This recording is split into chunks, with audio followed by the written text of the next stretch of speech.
Hi అండి, welcome to honey vlogs 7622. ఇవాళ మన రెసిపీ నల్ల కారం పొడి అండి. చాలా బాగుంటుంది.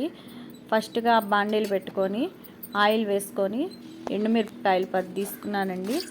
తర్వాత బాగా వేపుకోవాలి. ఎండుమిరపకాయలు బాగా వేసుకొని బాగా నల్లగా వచ్చేదాకా కొంచెం వేపుకోవాలండి. వేపుకున్నాక పక్కన పెట్టుకోవాలి. తర్వాత ధనియాలు, జీలకర్ర, మినప్పప్పు కొంచెం తీసుకున్నానండి. మినప్పప్పు అవి కూడా బ్రౌన్ కలర్ వచ్చేదాకా బాగా వేపుకోవాలి. బాగా వేపుకొని దాంట్లో కొంచెం కరివేపాకు కూడా వేసుకొని బాగా వేపుకోవాలండి. ఈ పొడి దేంట్లోకైనా బాగుంటుందండి. అన్నంలోకి బాగుంటుంది, టిఫిన్స్లోకి బాగుంటుందండి. చాలా బాగుంటుంది. వేపుకున్నాక ముందు చల్లారిపోయినాయండి ఎండుమిరపకాయలు, ఉప్పు వేసుకొని మిక్సీ పట్టుకోవాలి.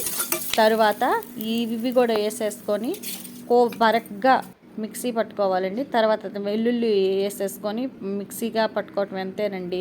ఎంతో టేస్టీగా ఉండే నల్ల కారం పొడి రెడీ అండి.